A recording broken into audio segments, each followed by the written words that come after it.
माँ की ममता और माता रानी की कृपा। यह कहानी एक ऐसे सच्चे और निस्वार्थ प्रेम को दर्शाती है जो स्वयं देवी देवताओं की भक्ति से भी बढ़कर होता है। एक माँ का निस्वार्थ प्रेम। एक बार देव ऋषि नारद माता रानी के दरबार में पहुंचे। उन्होंने विनम्रता से प्रश्न किया, हे जगत जननी माते जगदम्बे, इस संसार में सबसे महान शक्ति क्या है? क्या आपकी भक्ति से बढ़कर भी पूछा है? माता रानी मुस्कुराई और बोली, नारद, तुम धरती लोक पर जाओ और मेरी बनाई सबसे अनमोल शक्ति माँ की ममता का अनुभव करो। नारद मुनि तुरंत पृथ्वी लोक पर एक छोटे से गांव में पहुंचे। वहां उन्होंने एक गरीब विधवा माँ को देखा जो अपने इकलौते बेटे के साथ एक झोपड़ी में रहती थी। वह स्त्री अत्यंत धार्मिक थी और प्रतिदिन माता रानी की पूजा करती थी। उसका जीवन कठिनाइयों से भरा था, लेकिन उसकी आस्था कभी डगमगाई नहीं। एक दिन उसका बेटा अचानक गंभीर रूप से बीमार पड़ गया। कई वैद्य और हकीमों को दिखाने के बाद भी कोई इलाज कारगर साबित नहीं हुआ। धीरे धीरे बच्चे की हालत बिगड़ने लगी। माँ की आंखों में आंसू रुकने का नाम नहीं ले रहे थे।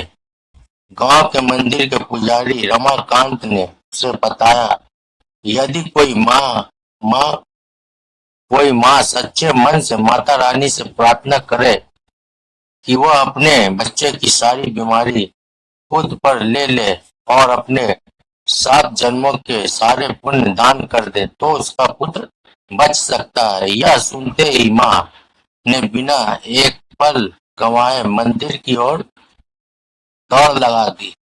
उसने माता रानी के चरणों में गिरकर प्रार्थना की, हे माँ, मेरे बच्चों को बचा लो, उसके सारे कष्ट मुझे दे दो। मैं अपने 7 जन्मों के सारे पुण्य पुण्य भी आपके चरणों में अर्पित करती हूँ। बस मेरे लाल को जीवन दान दे दो। धन्य है वो माता। इसके बाद उसने कठोर तपस्या शुरू कर वह 3 दिन और 3 रात बिना जल अन्न जल ग्रहण जल के मंदिर में बैठी रही।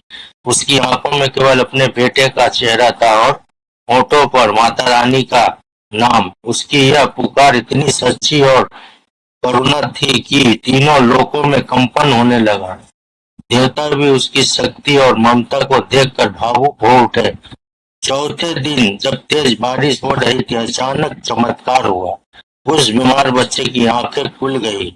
उसका शरीर पूरी तरह स्वस्थ हो चुका था, जैसे उसे कभी कोई बीमारी हुई ही न हो। जय माता दी। लेकिन उसी क्षण वह माँ मंदिर के फर्श पर बेसुध होकर गिर पड़ी। उसके प्राण पखेरु उड़ चुके थे।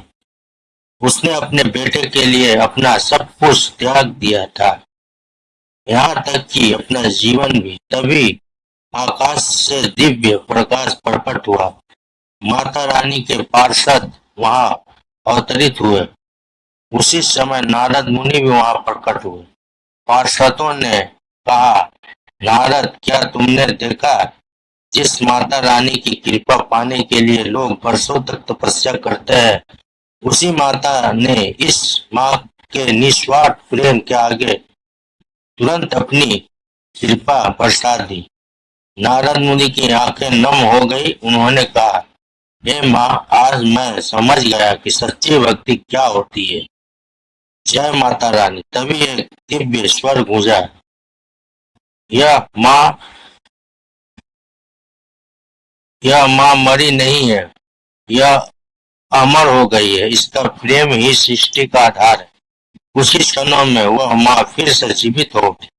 माता रानी ने उसकी ममता और त्याग से प्रसन्न होकर उसे नया जीवन दिया और आशीर्वाद दिया कि उसका पुत्र लंबी आयु और सुखी जीवन जी पाएगा। माँ ने अपने बेटे को गले से लगा लिया। उसकी आंखों में आंसू थे, लेकिन इस बार ये आंसू दुख के नहीं बल्कि माता रानी की कृपा और अपने बच्चों के जीवन दान की खुशी के थे। नारद मुनि ने हाथ जोड़कर माता रानी को प्रणाम किया और बोले, हे जगत जननी, आज आपने मुझे सिखाया कि सच्ची भक्ति वही है जिसमें स्वार्थ नहीं, केवल प्रेम और त्याग होता है। तब से यह कथा हमें सिखाती है कि माँ की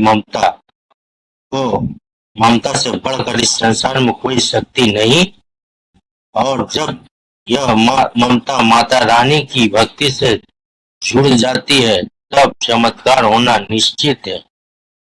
जय माता रानी, जय माँ दुर्गा, जय माँ काली, जय माता दी, कामाख्या माता की जय, जगदम्बे माता की जय, अम्बे माता की जय।